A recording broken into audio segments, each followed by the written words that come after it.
Bonsoir et bienvenue dans votre journal de Mayotte. Nous sommes le jeudi 6 septembre. À la une de l'actualité, le service des migrations et de l'intégration reste occupé par le collectif de Mayotte. Cela fait plus d'un mois et demi que des hommes et des femmes se relaient quotidiennement afin d'empêcher toute régularisation. Encouragés par certains élus, à l'instar du député Mansour Kamardine, les membres du collectif apparaissent plus déterminés que jamais. Leurs porte-paroles sont très clairs. Le service ne réouvrira ses portes qu'à certaines conditions, sans quoi des affrontements sont à craindre. Un sujet signé Abbas Alidi et Daniel Deragakoura.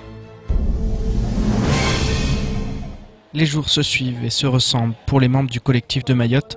Depuis des semaines, ils bloquent un service devenu le symbole du conflit entre la France et les Comores. Les jours passent, mais la détermination ne faiblit pas, bien au contraire. Ça fait notre 8e semaine qu'on est là avec les mamans et les mamies. Elles sont déterminées à aller jusqu'au bout. Nous sommes déterminés avec eux à aller jusqu'au bout. Tant qu'il n'y a pas de déblocage de la reconduite à la frontière, tant qu'il n'y a pas de fermeture de la frontière maritime, nous on sera là. Il n'y aura pas d'ouverture de services de régularisation. Chaque jour, des leaders du collectif sont sur place afin de prendre le pouls des manifestants. Et à chaque jour, son lot de rumeurs. Ce matin, il se dit que demain, des étudiants et des enseignants étrangers seront reçus en vue d'une régularisation. Il n'en fallait pas moins pour déclencher la colère des membres du collectif. Tout le monde sait qu'on est en grève, le service est fermé. Pourquoi ces gens-là vont venir là? C'est une provocation. Et si c'est une provocation, l'État et les autorités doivent prendre leurs responsabilités. Sinon, ce qui va se passer là demain, c'est eux les responsables. Et si on nous pousse à bout, à un moment donné, on sera fatigué, on dira maintenant, il faut qu'on entre en action, quoi, parce que ça suffit. La colère est donc toujours aussi vive aux abords du bureau des étrangers. À noter qu'un appel aux dons circule actuellement sur les réseaux sociaux. Avocats, mise en place d'actions, repas, eau, vivres, transport. Le collectif souhaite collecter des fonds et se prépare à mener un combat qui ne fait que commencer. Depuis plusieurs jours et l'intervention des forces de l'ordre à la préfecture, tous les hommes politiques s'expriment sur ce blocage. Et si un grand nombre sont favorables à l'action du collectif, d'autres n'hésitent pas à se montrer en désaccord avec la méthode. C'est le cas du président du MODEM, Daniel Martial Henry. Présent sur notre plateau ce matin, il s'est insurgé sur les manières de faire des leaders du collectif qui, selon lui, utilisent les mamans comme des boucliers humains. Écoutons ses propos lors de la matinale de Kwezi. Personnellement, je ne suis pas toujours favorable à ce qu'on bloque le service de l'immigration. Ça, par exemple, moi, je ne suis pas favorable qu'on soit dans ce fait-là parce que je ne suis pas pour l'immigration zéro. Je suis pour l'immigration, comme on dit le terme choisi. Il y a certaines personnes qui ont le mérite de rester localement, qu'il ne faut pas bloquer. D'accord? Donc, on fait la grève, on bloque un moment, mais après, il faut qu'on soit en capacité de discuter et ne pas être dans une situation de jusqu'au boutiste. Surtout quand on prend des mamans qu'on a laissées. Elles dorment là-bas. Non, mais ça, c'est une situation vraiment scandaleuse. Qu'on prenne des mamans. Pourquoi je n'ai pas vu la maman de Nahouda à la préfecture? Je n'ai pas vu la maman de tous ces syndicats-là à la préfecture. Mais ils sont allés prendre les mamans des autres, des vieilles personnes, pour aller installer à la préfecture en les utilisant comme des boucliers humains. On poursuit ce 19h avec la situation de l'économie locale. En cette rentrée scolaire, beaucoup craignent que les mouvements de protestation portent un nouveau coup au développement économique. Les 7 semaines de grève du début d'année restent dans toutes les mémoires, car si les entreprises ont réussi à limiter la casse, toutes ne sont pas encore sauvées et il n'est pas encore temps de parler d'investissement. Néanmoins, le plus dur semble se conjuguer au passé et plusieurs signaux positifs au sein d'une économie locale toujours en mutation. Le point avec Leslie Vimenet. L'année 2017 avait été particulièrement bonne pour l'économie locale. Il y a un peu moins d'un an, de nombreux investissements avaient même été lancés par certaines entreprises du département. Depuis, la grève générale est passée par là et l'heure est aujourd'hui au bilan d'après-crise. On en est sorti progressivement. Ouais. D'abord, il y a eu cette période du Ramadan, dont on dit que c'est une rentrée très active sur le plan de la consommation. Du point de vue de la consommation, le Ramadan cette année a été moyen. Ouais. En revanche, ce qui a été nouveau, c'est qu'en juillet et août, les entreprises sont restées très concentrées sur leurs activités et ont mis tout en œuvre pour rattraper au moins une partie du chiffre d'affaires qu'ils avaient perdu au moment des 7 semaines de blocage. Donc c'est ça qui s'est passé cet été. Est-ce qu'on peut dire que le retard, le temps perdu a été rattrapé? Non, le retard n'a pas été rattrapé. Beaucoup de chefs d'entreprise nous disent d'ailleurs que ce retard ne sera jamais complètement, intégralement rattrapé. Pour rattraper les pertes, certaines entreprises ont dû mettre en place des plans de sauvegarde drastiques. Fort heureusement, la faculté à rebondir des entreprises locales n'est plus à démontrer. Certains secteurs d'activité restent néanmoins plus handicapés que d'autres. On a perdu du chiffre d'affaires, il y a eu très peu de licenciements, finalement, on le redoutait, et avec les autorités, c'est un point qu'on regardait un peu au jour le jour. La situation a été assez contrastée selon les secteurs. Mais oui. Le commerce a plutôt bien fonctionné, la consommation est toujours là. Les importations, vous l'avez vu, elles ont augmenté ces dernières périodes de 15 ou 16% par rapport à des périodes comparables. Les immatriculations de véhicules neufs, comme dans toute l'Europe, ce développement. Sur l'industrie, c'est un peu plus compliqué. C'est là en même temps, on en a peu. Hein. Là, on en a peu, mais c'est là où il y a eu des aménagements du temps de travail et des gains d'économie et de productivité.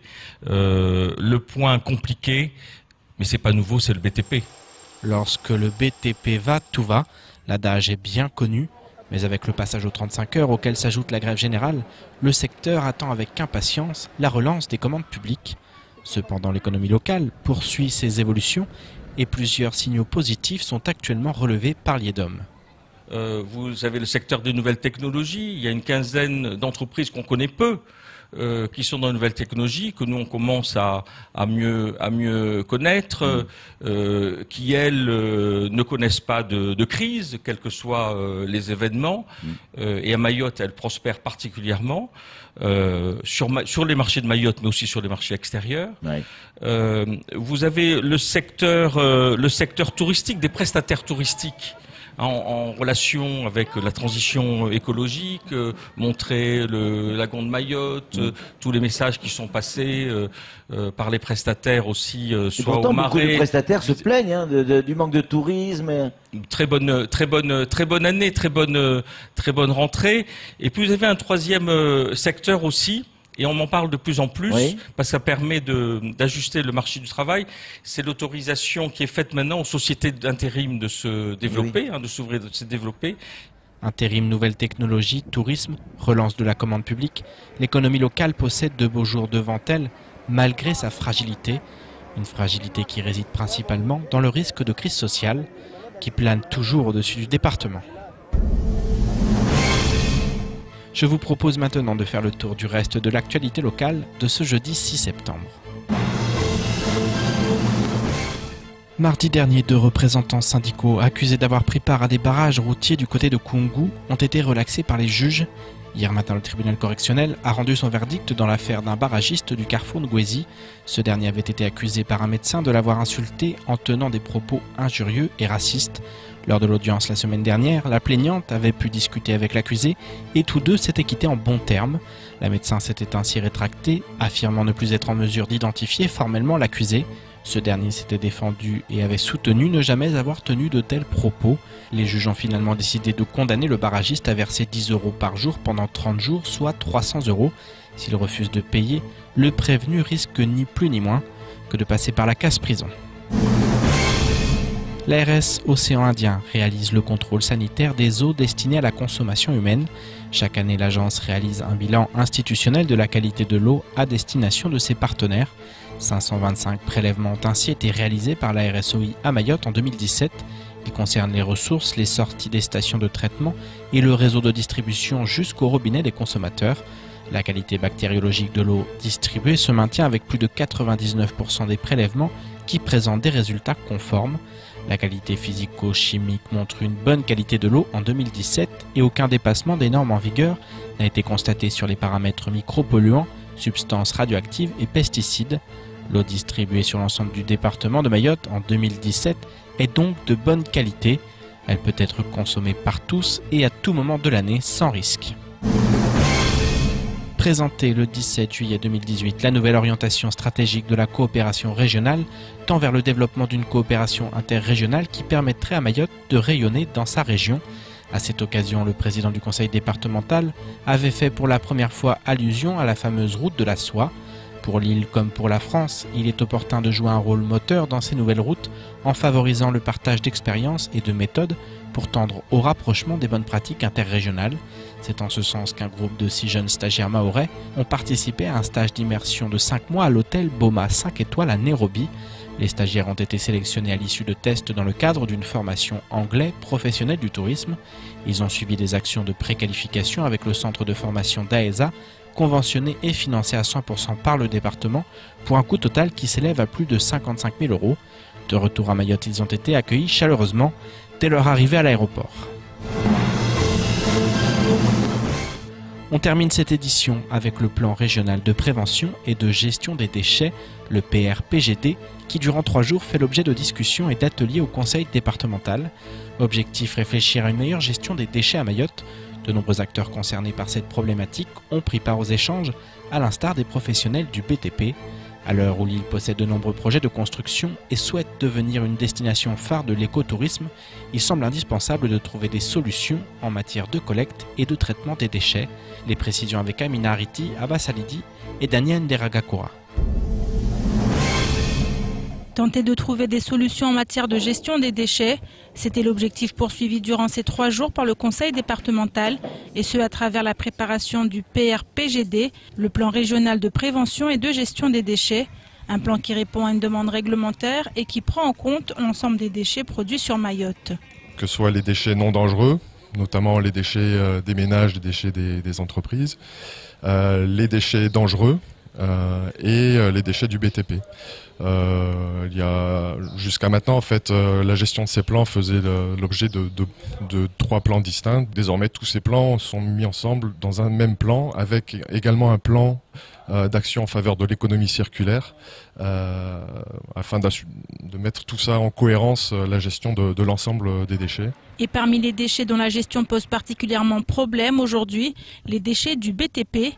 D'ailleurs, en la matière, le constat est sans appel. On a un gisement de 700 000 tonnes à peu près, 700 000 tonnes par an ici à Mayotte.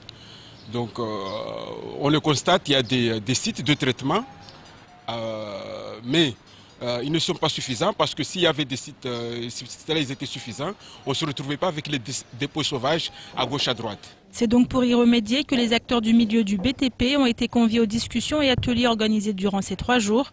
Objectif, faire un état des lieux de la situation afin de mettre en place les dispositifs d'accompagnement nécessaires pour une meilleure gestion de ces déchets. L'idée, c'est de faire en sorte qu'on ne retrouve plus ces déchets-là sur les routes. Que ces déchets-là se retrouvent dans on appelle des sites de stockage où, il y en a qui existent ici vers Tetrama, un site de stockage. Il y a d'autres partenaires aussi qui ont des sites de traitement pour ces déchets qu'on appelle inertes. Donc les solutions existent, mais le problème c'est que des fois il faut payer pour pouvoir accéder à ces sites-là. Des solutions ne sont donc pas totalement inexistantes, mais les conditions d'accès actuelles constituent encore un frein. En l'absence de sites gratuits, en effet, beaucoup préfèrent se tourner vers d'autres voies, quitte à se mettre en situation d'illégalité. Reste à espérer que ce plan donnera lieu à un plan d'action qui saura répondre aux enjeux majeurs du 101e département. C'est la fin de votre journal, tout de suite la suite de nos programmes. Bonne soirée, à demain.